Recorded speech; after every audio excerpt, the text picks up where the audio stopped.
will reduce your stress times a gazillion. Say hi. Hi.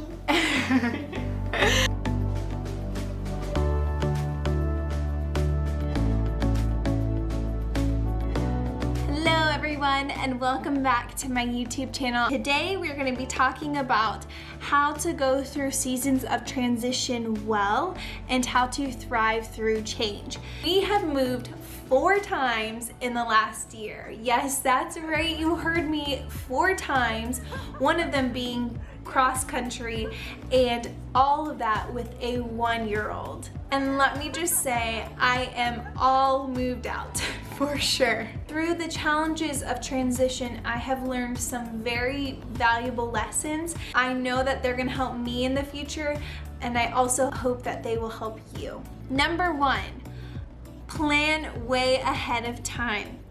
Planning ahead of time will decrease the stress level by a gazillion. I know this because I really wish we would have started packing way before we did. When we were moving cross country, I really wish I would have started packing a month ahead of time.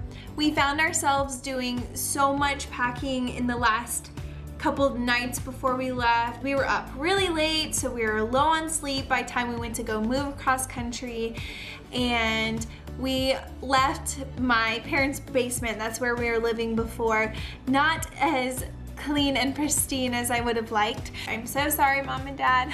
I have learned that any future moves that we may have, I will pack way before I think I should start packing. Number 2, do not schedule things last minute. It took us over a week to find a reliable company to ship our cars across the country at an affordable price. Because it took so long to find a company, we did not have our cars when we arrived across country and ended up having to rent for several days before our cars got there. It was a hassle because we had to drive back to the airport, which was a couple hours away, to get our cars, and it just would have been a whole lot easier if we didn't schedule last minute. Number 3, letting bad habits creep in. During times of transition and stress, it's really easy to compromise on our disciplines and habits. Although you do have to give yourself grace, it's just really important to make sure that it doesn't become the norm. One discipline that we've always had with Elsie is that she would sleep in her own crib. During this season of transition, we gave her some grace, and she would sleep in our bed with us. In the middle of the night, she ended up coming into our bed, but it turned into a habit, and it was a lot harder to break because it became her norm. Looking back, I really wish I would have stopped it a lot sooner because it was a lot harder in the long run. Number 4, sometimes paying extra really pays off. Daniel and I are both really frugal with our money, and so we tend to go with the cheapest option. However, especially when doing a cross-country trip, sometimes paying a little bit more is worth having a smoother process and less stress. At first, we planned on renting a truck, packing the truck. Daniel would drive across country, Elsie and I would fly over, and then he'd meet us there. But after we were trying to figure out all the puzzle pieces, it was just a whole lot more stressful trying to do it that way. We had also looked into other options of going with a moving company.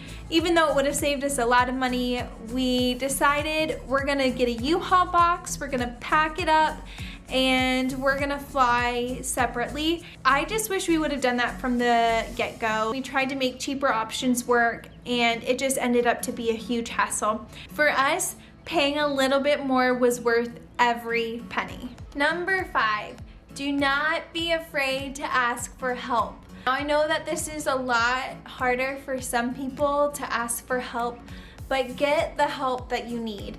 One area that we really needed help in was watching Elsie. We are so thankful that we had family and friends that were there for us, that helped us pack, that helped us take things to the box. My family took shifts watching Elsie, and I do not think that it would have gone as well as it did if we did not have the help and support.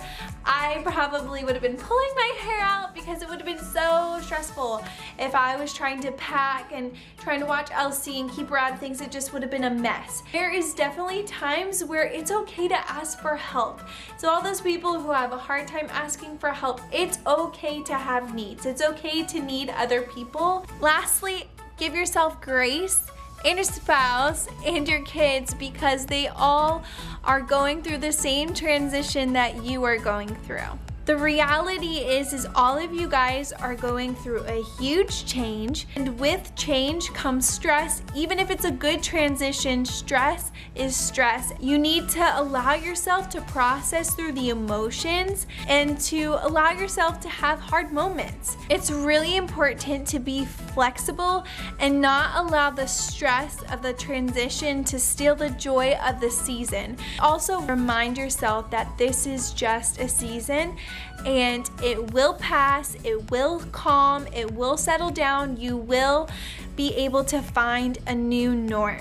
During our season of transition, Daniel and I found ourselves a whole lot more irritated with each other than we would normally be. We were quickly able to realize that it was related to stress. We began to figure out how we could meet each other's needs best in the season. In seasons of change, our needs also change. We began to find out, what do you need in this season and how can I show up best for you?